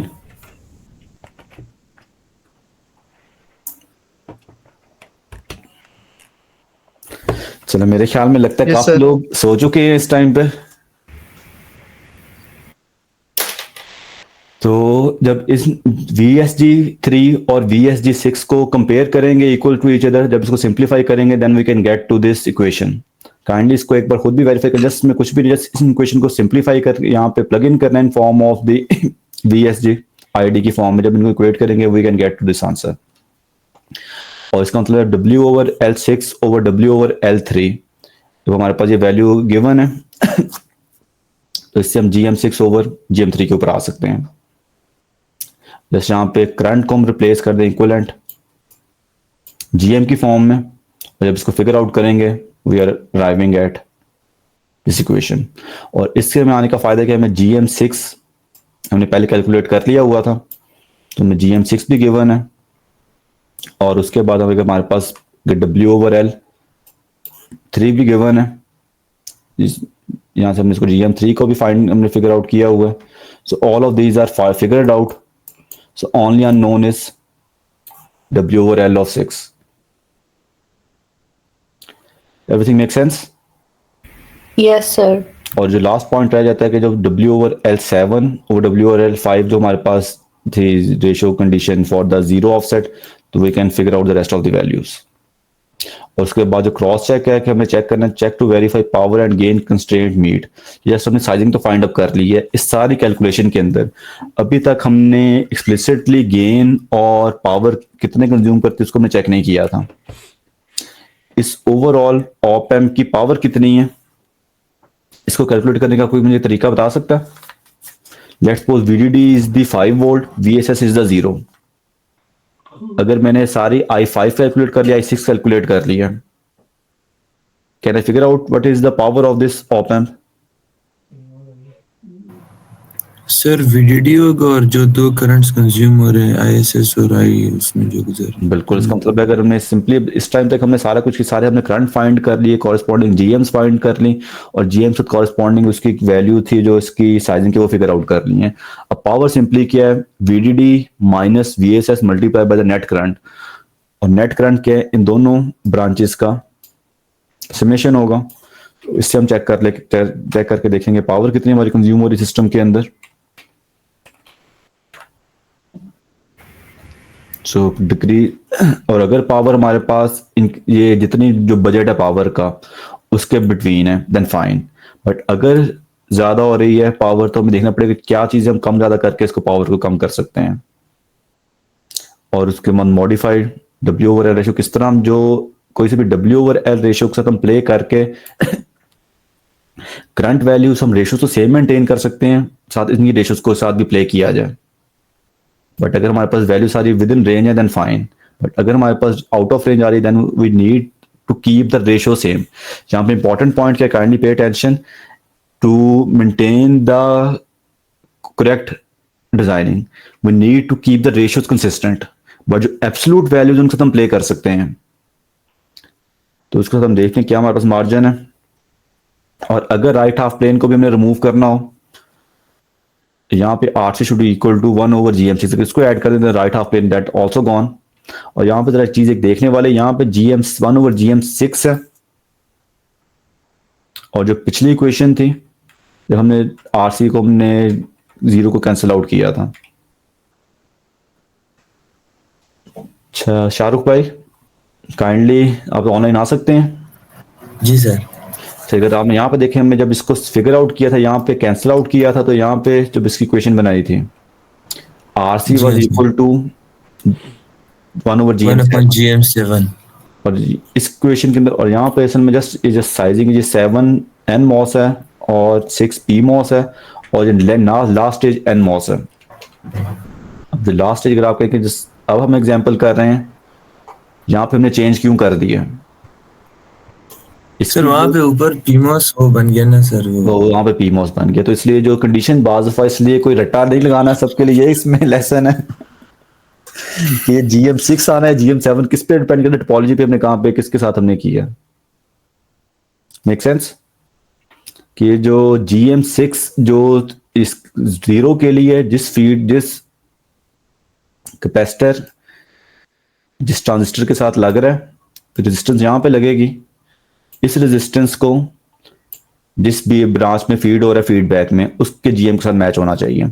उस केस के अंदर वो GM7 था, इसमें ट्रांजिस्टर 7 था. इसमें क्योंकि P टाइप है वो GM6 है, और ये नंबरिंग किसी ने ऊपर नीचे की हो, इसको कोई 6 कह दे, इसको 7 कर तो 7 ही बन जाएगा.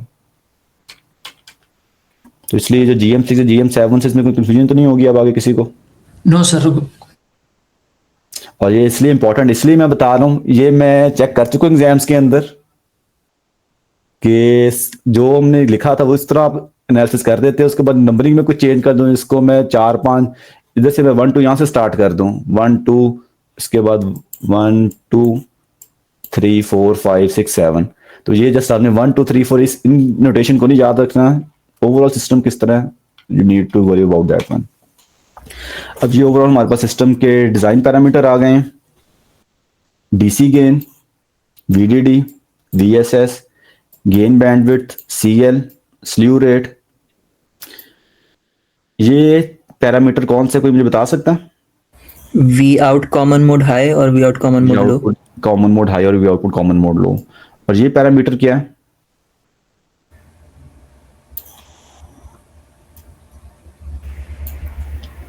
ये input common mode high and low range. Input common mode high और लो रेंज है।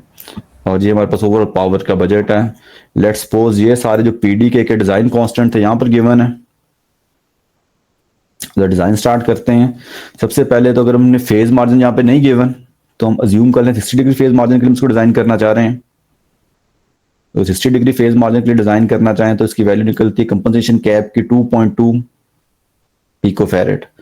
और बीइंग जस्ट उससे बेहतर डिजाइन मार्जिन प्रोवाइड करने के लिए इसको मैं डिजाइन कर लेता हूँ 3 पिकोफैरेड पे। 2.2 के बजाय जब 3 का पिकोफैरेड का कैपेसिटर लगेगा then the things would be even more better. Everyone agree on this point? Yes sir.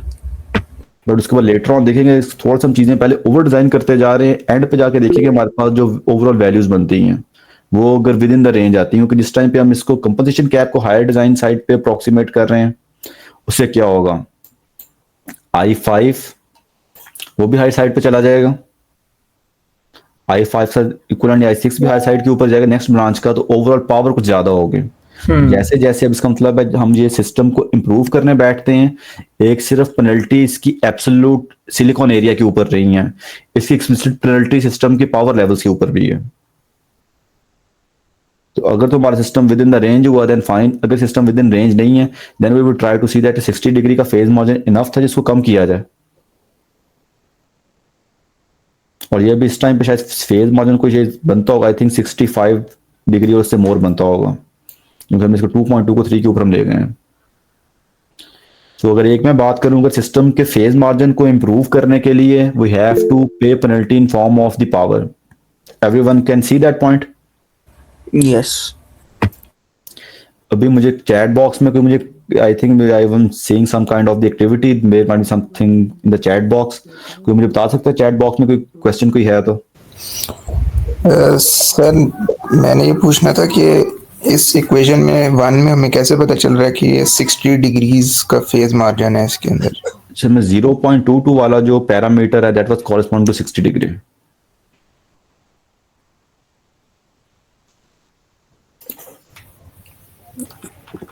ये जस्ट अभी मैं अज्यूम करूं ये वाला जो हमारे डिस्कशन थी हमारे माइंड में भी फ्रेश है for the 60 degree phase margin. और अगर पोल सॉरी अगर 0-10x अवे हो so the CC should be 0.22 time of C1 plus C2। और C2 जब एक्सटर्नल कैपेसिटेंस से डोमिनेट है that is the load capacitance, then we can ignore this one. ठीक है सर।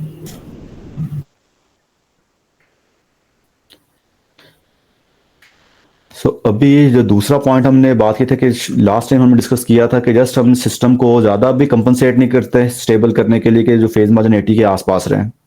अगर 80 के आसपास फेज मार्जिन होगा तो लेट्स सपोज अगर इसका 80 के आसपास फेज मार्जिन तो ये 0.22 ये तकरीबन ये 20 का फैक्टर बनता था I think. 20 multiply by 10 that become 220 pico. और ये 220 पीको 10 वोल्ट पर माइक्रोसेकंड के साथ मल्टीप्लाई हुआ भी जो ये वैल्यू बन रही है 30। और ये वाली वैल्यू जब 220 बन जाएगी मल्टीप्लाई बाय 10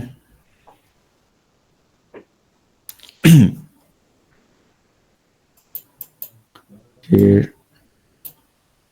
जो 30 माइक्रो एम्पेयर करंट है कितना करंट बन जाएगा कोई मुझे बता सकता है? ये इस इक्वेशन के अकॉर्डिंगली आप नई वैल्यू पे अगर 80 डिग्री का हम करते हैं 2.2 मिली,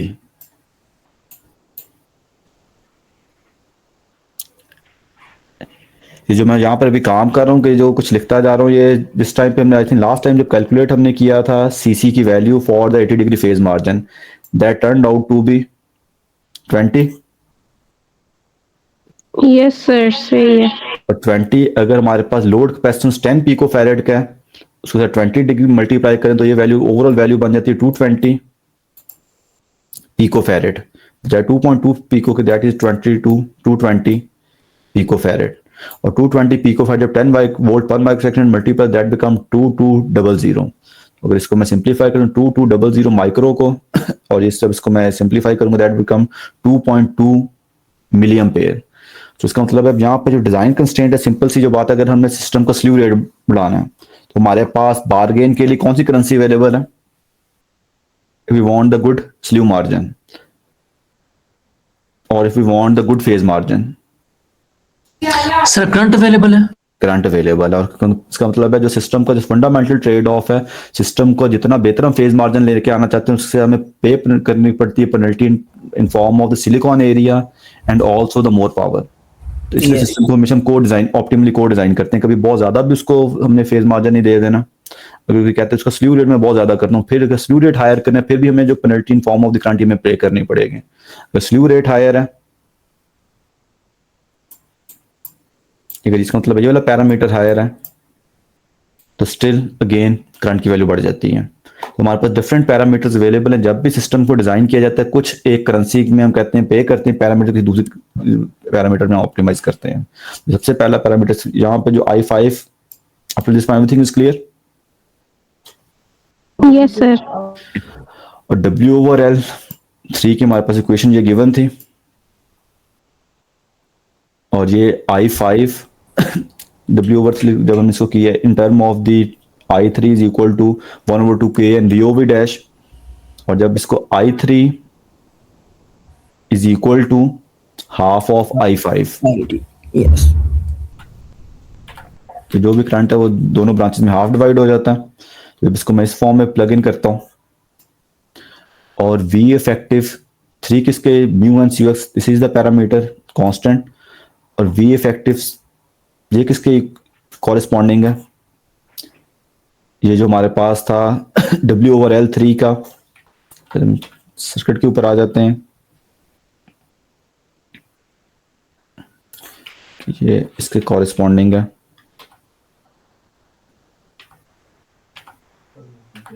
एक मिनट, जो एग्जांपल है उसमें ये वाला पेयर में यूज किया, तो इसके कॉरेस्पॉन्डिंग में जो वैल्यूज पता चलेंगी तो इसको जरा प्लग इन करते हैं।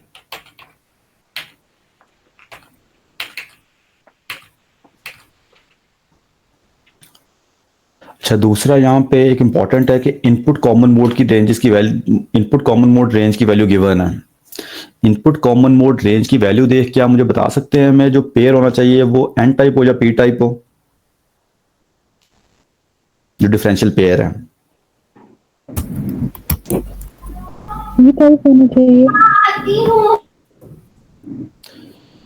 Sorry, I couldn't hear what you said. Input common mode range, जो रेंज है ये हमें डिक्टेट करती है जो हमारा डिफरेंशियल पेयर है, that should be N type और द P टाइप।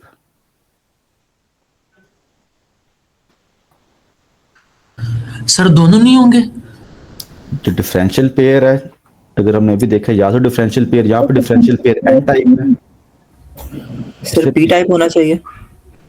चलें अभी इसमें देखते हैं कि जो अभी बात की है अभी मिर्जा भाई ने, जो डिफरेंशियल पेयर है P टाइप होना चाहिए। मिर्जा भाई इसकी रीजन क्या है? बल्कि सर मुझे सर N टाइप होना चाहिए। जो अभी ये एक भाई ने बताया कि N टाइप होना चाहिए। अच्छा, N टाइप और P टाइप में अगर लास्ट टाइम हम डिस्कस करें, हमने देखा था कि जो वोल्टेज रेंजेस हैं, अगर वोल्टेज रेंजेस लेट्स सपोज, इसका मैं अभी जरा थोड़ा सा इसको मजीद क्वांटिफाई करता हूँ, थ्रेशोल्ड वोल्टेज 0.6 है, तो अगर 2.5 माइनस 0.6 करें तो 1.9 बनता है, ऐसे ही है जी। तो इसका मतलब 2.5 से माइनस 0.6 1.9, कोई एलिमेंट आउट ऑफ सैचुरेशन जा, ये कट ऑफ रीजन में जा सकता है इस रेंजेस के ऊपर, इनपुट कॉमन मोड के ऊपर। और अगर माइनस 2.5 प्लस 0.6 करें तो वैल्यू क्या बनती है? -1.9। -1.9। तो इसका मतलब एक साइड पे हमारे पास सेफर मार्जिन है कि -1.9 इज लेसर देन -1। चलिए जरा इसको मैं ऐसे प्लस माइनस थोड़ा सा हम शायद कंफ्यूज कर रहे हैं, इसको मैप करते हैं। लेट्स सपोज हमारे पास एब्सोल्यूट रेंज है 5 और 0, और जो 5 0 और यहाँ पे हमारे पास रेंज क्या थी 2.5 और -2.5। अगर जो मैं ऑप एम्प डिजाइन करता हूँ इस रेंज के ऊपर 5 0 वाला, वही वाला ऑप एम्प जस्ट उसकी मैं जो पावर सप्लाई प्लस को 2.5 कर दूं, नेगेटिव को -2.5 कर दूं, उसका बिहेवियर 100% सेम ही होगा इन term of all of the quality parameter. इसे सारे एग्री करते हैं कि नहीं? इसकी रीजन क्या है कि जो उसने ऑपरेट करना है that is difference between the power lines, सारे ranges is dependent on that difference. तो ये डिफरेंस यहां पर कितना है? 5 5 का, और यहाँ पर डिफरेंस क्या है? 5 ना भैया 5 का। 5 है। सर अगर मुझे 1 मिनट मैं फिर आता हूँ आपके क्वेश्चन के ऊपर, मैं इसके ऊपर डिजाइन कर लूँ या इसके ऊपर डिजाइन कर लूँ, things are totally same. Just ये होगा कि जो हमारी सारी वैल्यूज हैं वो ऑफसेट हो जाएंगी बाय -2.5, सिंपली एज दैट। ठीक है, अब जिस टाइम पे जरा इसको देखते हैं, जिस टाइम पे माइनस अब ये 2.5 है उसके कॉरेस्पॉन्डिंग मैंने और अगर 0 से 5 का मेरे पास रेंज होती है, 0 से 5 के रेंज के अंदर जो मेरे पास सिग्नल अवेलेबल है वो अवेलेबल है लेट्स ये 1.5 से लेके अब अदर साइड अवेलेबल है 4.5 तक। अब चलें इसको प्लस माइनस को तो भी छोड़ते हैं, इस केस में मुझे बताएं अब आपके पास जो डिफरेंशियल पेयर किस तरह का होना चाहिए, एन टाइप या पी टाइप? अगर आपके पास जो इनपुट रेंज है 1.5 से लेके 4.5 तक होती है, एन टाइप एन टाइप होना चाहिए। उसकी रीजन क्या है? अगर पी टाइप होता तो जिस टाइम पे 4.5 आता तो कट ऑफ में चला जाता। अब 1.5 का जब हमारे पास है एन टाइप है तो इसका मतलब है जो worst value 1.5 still system can operate in the saturation mode. ऐसा ही है? यस इसका मतलब हमारे पास सबसे पहले जो हमारे पास डिसीजन आया है जो इसका डिफरेंशियल पेयर है that must be N type, क्योंकि अगर देखा जाए ये वो जो -1 वोल्ट है, जब इसके साथ मैं -2.5 का ऑफसेट ऐड करता हूं तो कितना बन जाएगा 1.5, और 2 के अंदर भी 2.5 का ऑफसेट ऐड किया जाए तो 4.5। ये -1 से लेके 2 की रेंजेस एब्सोल्यूट 5 0 के अंदर कंडीशन 1.5 और 4.5 के इक्विवेलेंट है। Make sense? जी। इसका मतलब है इसलिए हम दोनों यहाँ पे असल में इसमें हमें इस मॉडल के साथ हमें जाना चाहिए। यहाँ तक क्लियर है? इसलिए जब भी हम ऑप एम्प डिजाइन करते हैं सबसे पहले जो कॉमन मोड रेंज से वी नीड, क्योंकि यहाँ पे हमें 2 डिफरेंट मॉडल्स के साथ हम प्ले कर रहे थे। एक बाज दफा जस्ट 1 मिनट कहीं पे हमारा differential mode pair N type P type था, उसके कॉरेस्पॉन्डिंग हमने सारी चीजें फिगर आउट की हैं और उसके साथ कुछ एक हमने डिजाइन ऐड किया है एन टाइप वाला। अब इसका मतलब इस डिजाइन प्रॉब्लम में we need to go with this design. Sir एक सवाल था, बताएं। अगर इनपुट कॉमन मोड रेंज जो है वो मैक्सिमम स्विंग पे हो यानी वीडीडी और वीएसएस पे हो तो ये that would be the false condition. तो हर चीज बनाई नहीं जा सकती। हम कहते हैं कि जो शुरू में हम बताते थे कि वीडीडी वीएसएस की मैक्सिमम लिमिट्स होंगे, ठीक है, बट प्रैक्टिकल उसके बिटवीन कुछ रेंजेस आती हैं। और अगर ये होता है -2.5 से लेके -2 तक तो फिर हम पी मॉस का पेयर यूज करते हैं। एक मिनट जरा इसके ऊपर आ जाते हैं। ये -2.5 से लेके -2 तक, अगेन -2.5 तक जाना भी पॉसिबल नहीं। उसके अंदर बिल्कुल हम जो वीएसएस तक नहीं जा सकते, कुछ उसके साथ हमें हेडरूम प्रोवाइड करना पड़ता है जो वी थ्रेशोल्ड के मार्जिन हैं। अगर ये हम कह सकते ये लेट्स सपोज हो सकता था माइनस, ये अगर होता ये -1.5 से लेके ये चला जाता 1.5 तक तो फिर हम पी मॉस के साथ जाते हैं। ठीक। और अगर ये बिल्कुल ये लेट्स सपोज ये -1 से लेके +1 तक रहता then it was fine to remain either with the P MOS और विद द एन मॉस। और उसके जब दोनों ऑप्शन हो we typically tend to go with the N MOS. Okay sir.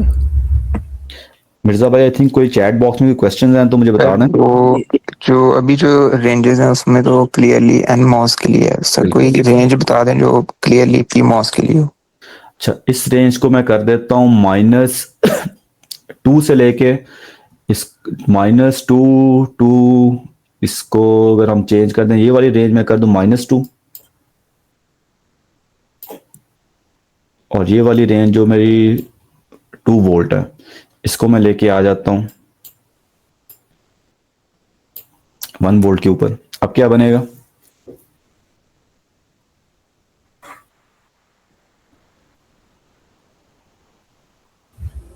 -2 जब एन मॉस में जाएगा और वीटी भी ऐड होगा तो वो कट ऑफ में चला जाएगा, Cut off में इसलिए चला एन मॉस यूज नहीं कर सकते। तो ये आपका जो क्वेश्चन था असल में ये भी मिर्जा भाई ने पूछा था। अब क्लियर है आपको? Yes sir. और पॉसिबल लेट्स इसको -1 से लेके +1 तक हो, तो फिर उस केस में n भी पॉसिबल है, p भी पॉसिबल है, बोथ आर फाइन। सर अगर ये -2 से 2 हो, लाइक ये जो आपने यूज किया -2.5 to 2.5, तो अगर ये -2 to 2 रखें, अच्छा, उस केस में सबसे पहले तो हमें देखना पड़ेगा थ्रेशोल्ड वोल्टेज कितने का। थ्रेशोल्ड वोल्टेज 0.5 या उससे अबव है, तो ये वाली स्पेसिफिकेशन अचीवेबल ही नहीं है। तो इस केस में इसका मतलब है हेडरूम इतना है कि आपके 3 कट ऑफ में चले जाते हैं। Yes sir. तो इसका मतलब है पहले देखना पड़, या तो हमें कोई ऐसे ट्रांजिस्टर मिलते हो जिसकी जो थ्रेशोल्ड है 0.2 0.3 तक शायद उसके साथ पॉसिबल हो। फिर इसके इसमें थ्रेशोल्ड हमारे पास 0.2 या 0.3 के ट्रांजिस्टर अवेलेबल है, और जो पीडी केस में जो कन्वेंशनल के अलावा लो थ्रेशोल्ड वाले और ट्रांजिस्टर गिवन होते हैं इनकी लो थ्रेशोल्ड होती है। अगर वो इस तरह के गिवन है then we can design that one. और उस केस में जब दोनों सिमेट्रिक है, दोनों एंड के ऊपर किसी भी अप्रोच से जाया जा सकता है। लाइक NMOS में यूज कर सकते हैं और PMOS में? PMOS पे बिल्कुल। तो सर वो एक लिमिट तक तो चलेंगे, लाइक पॉजिटिव पे अगर NMOS होगा या नेगेटिव वाली साइड PMOS, तो दूसरी साइड पे वो ऑपरेशनल नहीं होगा? मैं नहीं ऑपरेशनल होगा इस टाइम पे। अगर मैं कह रहा हूँ अगर आपके पास थ्रेशोल्ड वोल्टेज 0.6 का है, थ्रेशोल्ड वोल्टेज 0.6 का है, और अगर आप यूज करते हैं -2 से लेके +2 का, आपका सिस्टम हमेशा जब वो 0.5 के रीजन से कम आएगा 1.9 प्लस और -1.9 से नीचे वो चलेगा नहीं एज एन एम्पलीफायर। Yes. अगर आपका थ्रेशोल्ड वोल्टेज माइनस आपका 0.2 या 0.3 है then it can still work fine. ठीक है सर। तो W/L3 इसके कॉरेस्पॉन्डिंग V इफेक्टिव W/L3 हमारे पास जो ट्रांजिस्टर था। अब अगर इसको चेक करते हैं जो हमारे पास जो मैक्सिमम लिमिट थी, काइंडली रिकॉल करें हमने डिस्कशन क्या की थी। जो अगर हमारे पास डिफरेंशियल पेयर है, जो मैक्सिमम लिमिट है उसके कॉरेस्पॉन्डिंग जो ट्रांजिस्टर आउट ऑफ सैचुरेशन जाता है दैट इज M1 एंड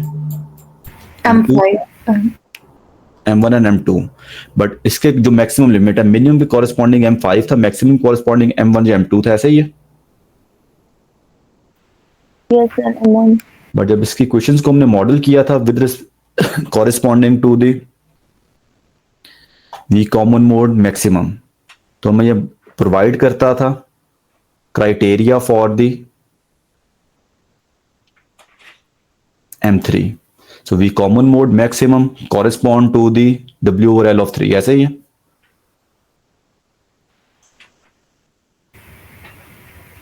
ये डिस्कशन रिकॉल कर सकते हैं, हमने आज सुबह अभी थोड़ी देर पहले की है जब इसको हमने plug in. Just let me rephrase it again कि जब VSG3 को प्लग इन किया था that is providing the parameter in term of the β3 that is the constraint of M3 और M4। तो इसका मतलब V इफेक्टिव जो वैल्यू हमारे पास, अगर हमारे पास कॉमन मोड वैल्यू इसके कॉल फॉर्म में इसको हम यहाँ पे प्लग इन करते हैं VDD minus Vin max minus VT3 plus VT1 minimum. जब इनको हमारे पैरामीटर गिवंस थे, थ्रेशोल्ड वोल्टेज हमें चेक करने थे, थ्रेशोल्ड वोल्टेज गिवन है 0.7 प्लस माइनस 1.5 0.15 इसका मतलब है कुछ केस में 0.55 से लेकर 0.85 तक ये वैल्यू हो सकती है। जब इसको मैं V इफेक्टिव को कॉरेस्पॉन्डिंग V इन मैक्स से कॉरेस्पॉन्डिंग प्लग इन करता हूं, आई कैन गेट दिस इक्वेशन। ये जो इक्वेशन है V इफेक्टिव 3, ये सबको क्लियर है किधर से आई है? Yes sir.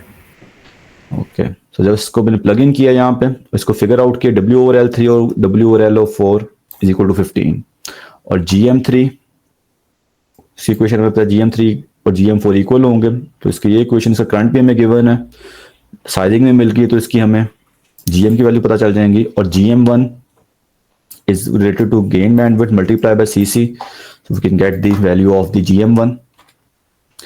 और GM1 से फिर कॉरेस्पॉन्डिंग W/L1 फाइंड किया जा सकता है। इसका हमें करंट भी पता है, GM1 से पता चल के इसकी साइजिंग हमें पता चल गई। ऐसे ही है अभी इस पॉइंट तक। और उसके बाद अब हमें 3-4 पेयर की और सॉरी 3-4 पेयर और 1-2 की साइजिंग पता है। VDS5 जो पैरामीटर है W/L5, उसको हम जब इक्वेशन को V मिनिमम वाली इक्वेशन को हम करते हैं प्लग इन, जब इसको सिंपलीफाई करते हैं तो इसकी वैल्यू हमें पता चल जाएगी, इसकी ओवरऑल VDS5 की वैल्यू। VDS5 की वैल्यू से इसके साथ थ्रेशोल्ड, जब VDS5 की वैल्यू हमें पता है, करंट की वैल्यू इसकी पता है, तो इससे कॉरेस्पॉन्डिंग इसका W/L फाइंड किया जा सकता है जो इसकी साइजिंग है। इसका मतलब पहली स्टेज की पांचों साइजिंग फाइंड कर ली है। सेकंड स्टेज का जो GM6 है 10 GM1 और W/L6 is equal to W/L3 multiply by GM6/GM3, सारी वैल्यूज हमें पता है। तो यहाँ से W/L6 की वैल्यू पता चल गई है, W/L की वैल्यू पता है, करंट की वैल्यू पता है, तो कॉरेस्पॉन्डिंग हम इसका करंट फाइंड कर सकते हैं। और उसके बाद उस क्वेश्चन को जो प्लग इन करके W/L7 की वैल्यू हम फिगर आउट करते हैं। अब इस टाइम पे हमने सारे ट्रांजिस्टर्स की साइजिंग फिगर आउट कर ली है, सारे करंट फाइंड कर लिए, सारे GM फाइंड कर लिए। अब उसके बाद जो लास्ट पॉइंट है, जब फिगर आउट की इसकी गेन क्या बनेगी, इसके इक्वल है। जब इसको वैल्यू सिंपली मैं प्लग इन करता हूँ, आई कैन गेट दिस वैल्यू। इसकी चेक की, इसकी गेन बन रही थी मोर देन 7000, रिक्वायर्ड गेन क्या थी 3000, इसका मतलब ये पैरामीटर पास्ड है। और इसकी पावर फाइंड की है 5 multiply by whatever the addition of these two current, that was 621 micro. if that is less than 1.1 milliwatt, that was the target specs, we are fine.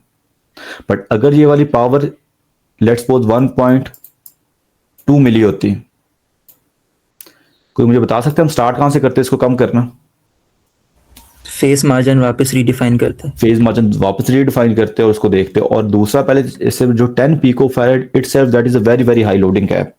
10 picofarad is not the very good assumption। तो check करते हैं जो हमारी modelling the 10 picofarad है, जिसने 10 picofarad की specification provide की, उसने ठीक प्रोवाइड की, उसने तो नहीं कोई मस्ती कर दी यहीं पे। उसको चाहिए और लेट्स सपोज 2 से 3 पिको, उसने कहा शुरू में बहुत ओवर डिजाइन मार्जिन करवा लेता हूँ।